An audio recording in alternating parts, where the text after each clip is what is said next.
Amaral, boa tarde a todos os nossos ouvintes da Rural FM 102.7.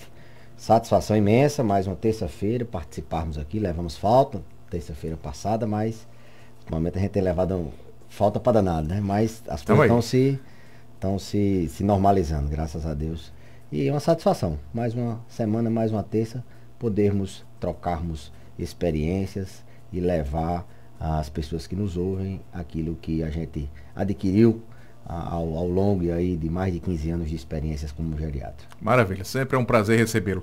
Então, beleza, a gente está encerrando o mês de janeiro, nós temos o Janeiro Branco que trata da saúde mental de maneira bem específica, mas falando especialmente dos idosos, e hoje a gente traz um tema interessante, o estresse no idoso. O que é que pode potencializar, primeiro gerar e potencializar esse estresse nessa faixa etária?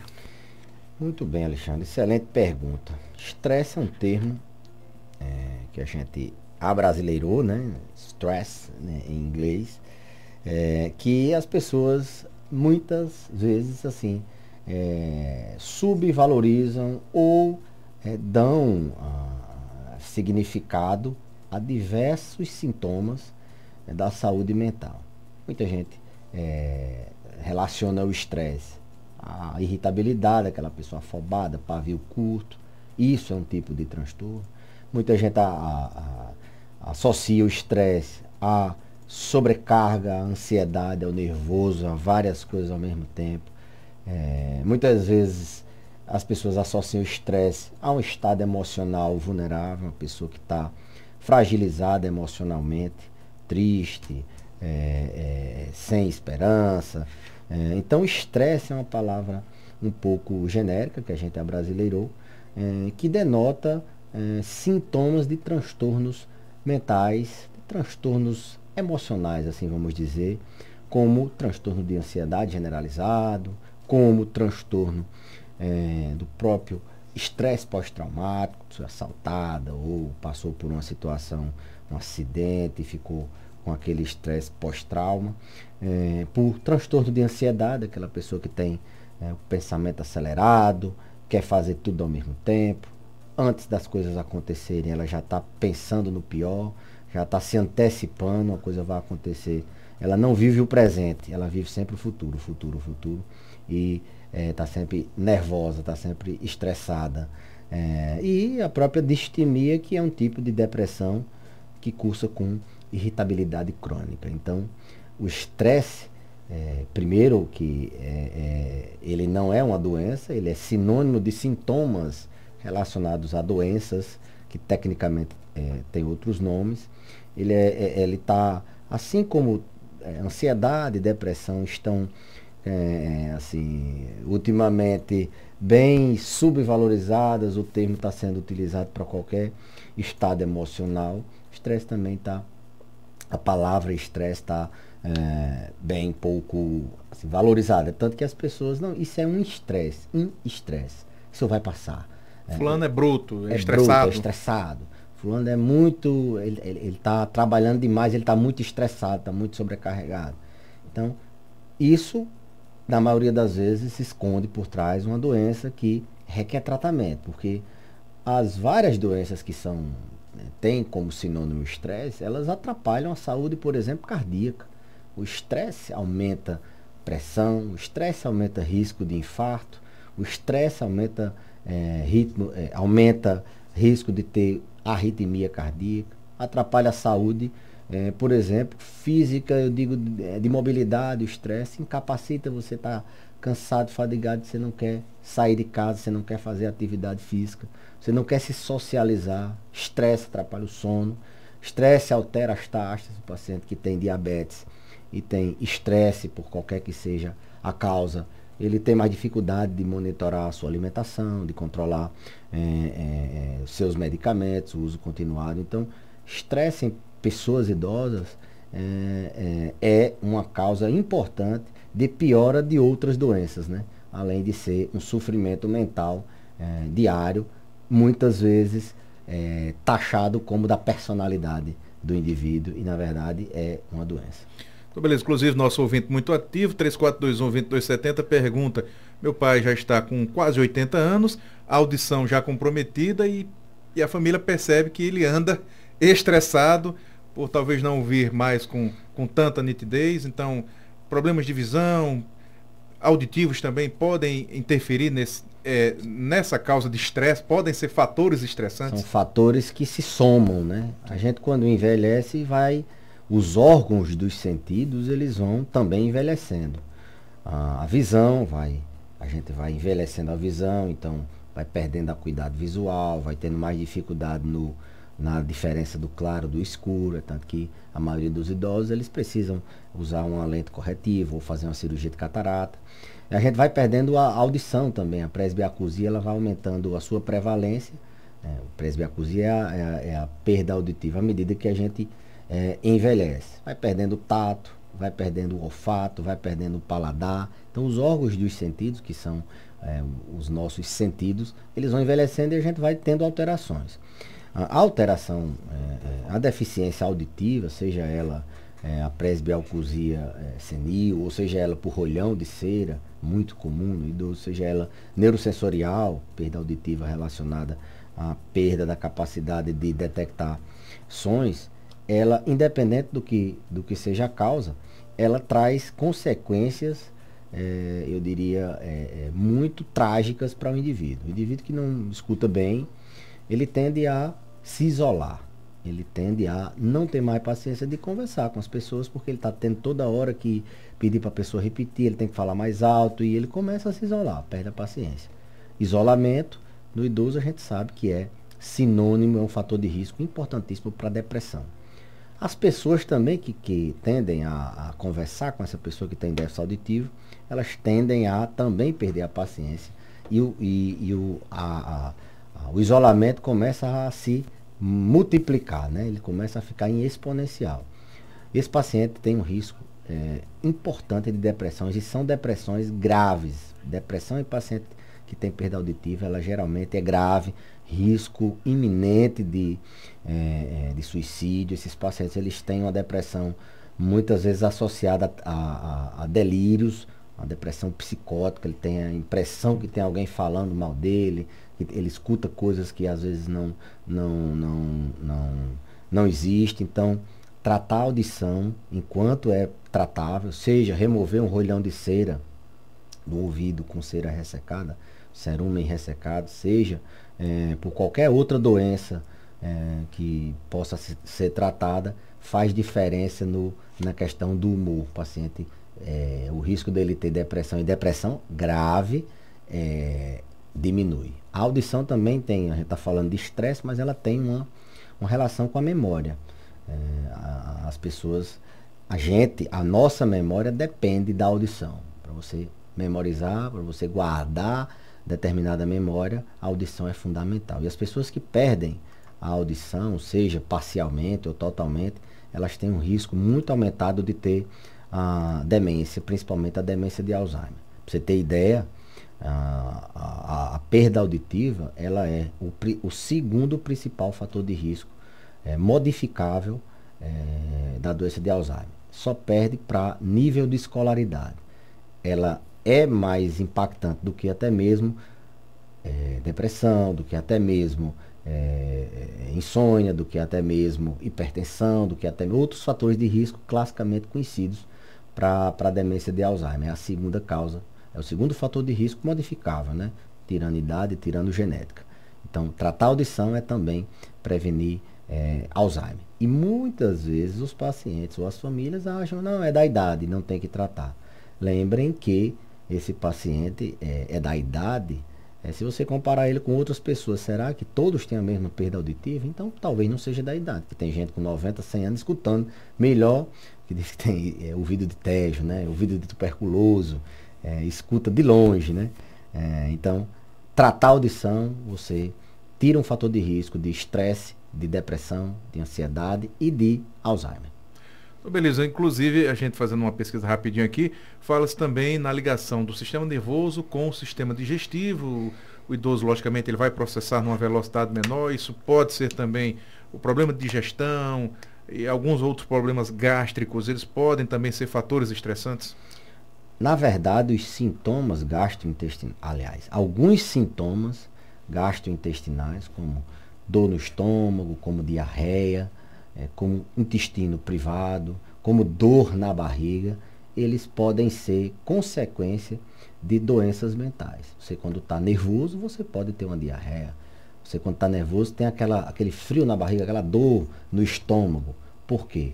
Porque o organismo produz mais ácido, o organismo aciona o nosso sistema simpático para esvaziar, e você está sobre estresse, você tende a ter diarreia. Então, muitos sintomas do intestino, do estômago, eles podem ser produzidos por estresse, por transtorno de ansiedade, por depressão e assim por diante. Não estou dizendo que ter dor no estômago, ter diarreia é estresse sempre. A gente sempre só firma um diagnóstico mental, assim, de doenças emocionais, quando a gente afasta doença física. Então, muitos sintomas são isso. Mas, ultimamente, tem se relacionado muito a saúde intestinal com a saúde cerebral. Dizem até que o intestino é o segundo cérebro. Eu acho que alguém viu o desenho de um intestino, viu as tripas, né, e associou com o cérebro, que também é parecido, e alguém criou essa teoria, mas tem-se evidência de que a nossa saúde intestinal, os micro-organismos que fazem parte da nossa flora, as bactérias que ali estão, elas têm uma função na produção de neurotransmissores. São substâncias, neurotransmissores são substâncias que modulam o nosso humor, as nossas emoções. A serotonina, a noradrenalina, a dopamina, que é a molécula da moda, né? A substância da moda. Então, tem-se essa ligação do intestino com o cérebro. A saúde intestinal, ela tem uma relação com o cérebro, tanto direta como indiretamente. Ela pode ser causa de estresse, né? Se você tiver com uma disbiose, uma alteração na flora intestinal, você está mais suscetível a uma saúde, a uma alteração, a uma doença emocional, uma doença mental. E o contrário também, você estando com alguma doença emocional, uma doença mental, você tem repercussões no aparelho gastrointestinal. Então, manter uma saúde digestiva boa, como? Ingerindo bastante líquido, suco, água, ingerindo fibras. Fibras estão na alimentação de cereais, aveia, algumas frutas como manga, alguns legumes, ingerindo bastante fibra, comendo frutas e verduras de maneira você consegue manter uma saúde intestinal adequada. Logicamente que algumas pessoas, e existem algumas recomendações de você fazer um medicamento à base de probiótico. Probiótico nada mais antigamente se usava água de coco para diarreia, né? Então a água de coco, ela tem ali bactérias que restauram a flora. E tem gente que fermenta coloca ali para dentro de uma água algumas frutas, verduras, e ali tem uma água fermentada. Então ali tem micro-organismos que podem restaurar a sua flora. Inclusive hoje está tão associada essa questão de intestino e mente, que existem cápsulas com probióticos específicos para ansiedade, por exemplo, específicos para doenças relacionadas ao cérebro. Então há uma relação entre cérebro e mente, não é só o formato que parece, existe uma relação direta, um repercute no outro e o outro pode repercutir em um. Então uma boa saúde digestiva favorece uma boa saúde mental também, e o contrário é verdade. Você tem uma boa saúde mental, você defeca melhor, você não tem dor no estômago, você não tem cólica, você tem menos sintomas gastrointestinais. E a ouvinte pergunta, o senhor falou da questão do consumo de frutas, para quem tem gastrite, se há frutas aí que são de consumo preferencial, né? Olha, antigamente se tinha essa preferência de você... Primeiro assim, idoso a gente evita ao máximo restringir. Idoso precisa... Ficar nessa história, não pode isso, não pode, ele finda não comendo nada. E aí desnutrição no idoso é gravíssimo. Ele já tem que ingerir uma quantidade de proteína maior do que o adulto jovem. E você está restringindo um paciente que tem um risco em potencial de não se alimentar bem, porque ele perde o paladar, perde o olfato, perde a visão, falei ainda há pouco. Então tem que ter muito cuidado com isso. Mas mesmo no adulto jovem, há bem pouco tempo atrás, a gente fazia até uma lista de coisas, café, cuscuz, suco de limão, essas coisas ácidas. Mas viu-se que com o tempo esses alimentos, tanto fazia, se restringir ou não, o paciente, dependia do alimento, ele tinha sintomas no estômago. Então hoje o que é que a gente faz? O paciente vai testando. Aquilo que ele sente mal, que muitas vezes nem está na lista, ele para. Aquilo que ele evita. Aquilo que ele não tem problema, ele pode ter doença no estômago, tomar café, tomar suco e não sentir nada. Então, recomenda-se, via de regra, orientar individualmente o paciente. Mas em pacientes idosos, lembrar sempre que restringir a alimentação é uma alternativa assim, de segundo plano, quase sempre. A gente tenta com outras medidas, mas a não ser que seja um paciente que tenha uma alimentação excessiva, muito rica em carboidrato, em sódio, muito desmantelada, assim, bem vamos dizer. Desregrada. Bem mesmo. desregrada aí não, você tem que, mas na maioria das vezes a gente tem o risco de colocá-lo sob desnutrição. Rosman, por favor, Dona Maricô, ela tá é o terceiro áudio. Dona Maricô estava com saudade. Eu acho que ela estava com muita saudade também, assim, ela até diz assim, não é o tema dele, mas ela pediu para a gente Maricô fazer essa pergunta. Tem portas abertas aqui. Pronto, vamos ouvi-la. Doutor Belize. Doutor Belize, é porque eu queria perguntar a você que eu me operei da vista fez 1 mês e 2 dias hoje. Se eu já podia pegar em peso, se já podia baixar a cabeça. Eu queria que o senhor desse uma opinião aí, porque eu sei que o senhor não é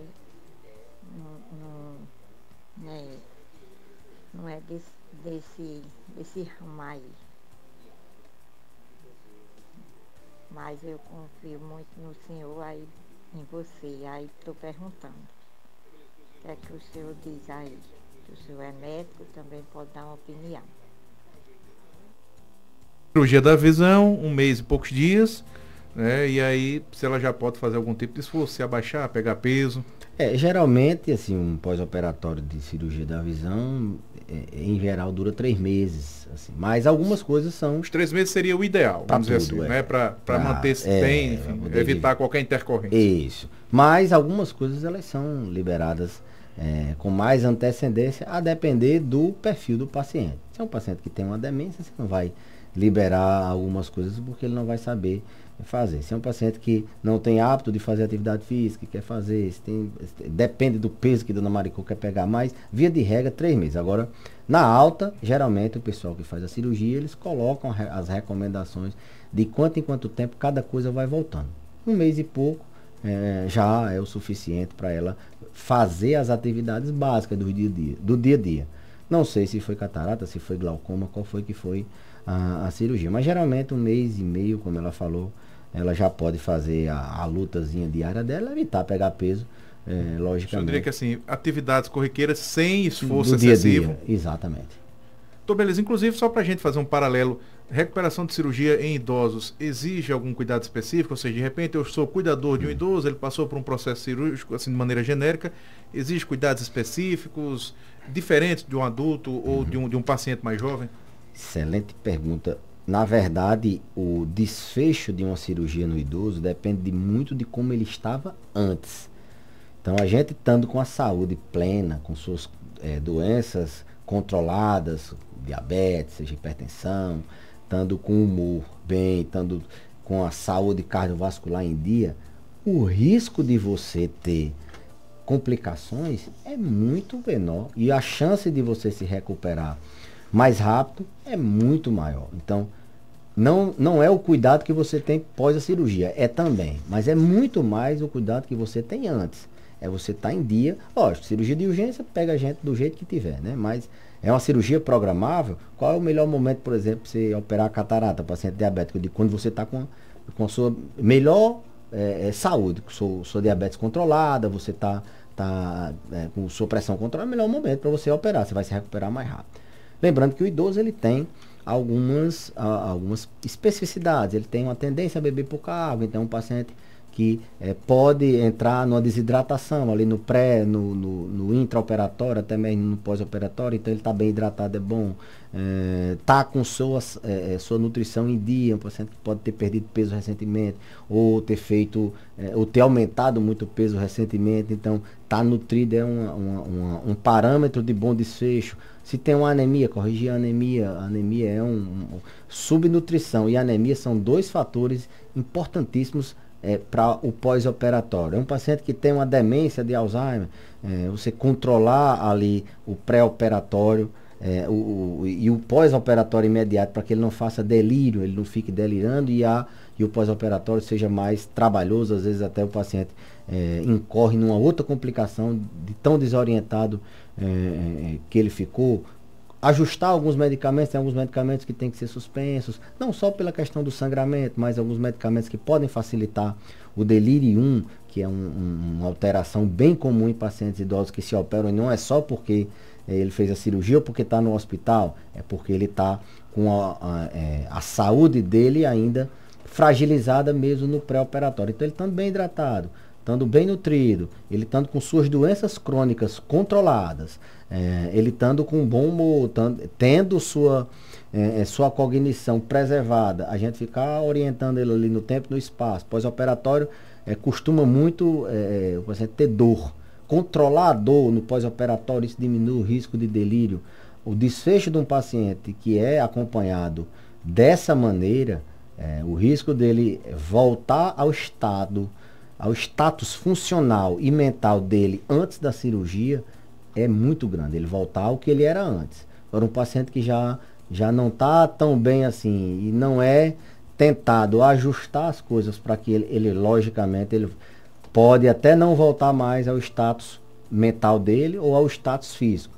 Ele pode ficar numa fragilização que não volte mais a andar, ou ande com muita insegurança, ou que ele fique abra o quadro de demência numa internação dessa, ele tem uma complicação maior. Então, o tchan da cirurgia em idosos é o antes, é você estar bem com a sua saúde, nutrido, hidratado, com as doenças controladas, isso é feito ao longo do tempo, no acompanhamento no paciente que tem cuidados com a sua alimentação, com a sua mobilidade e assim por diante.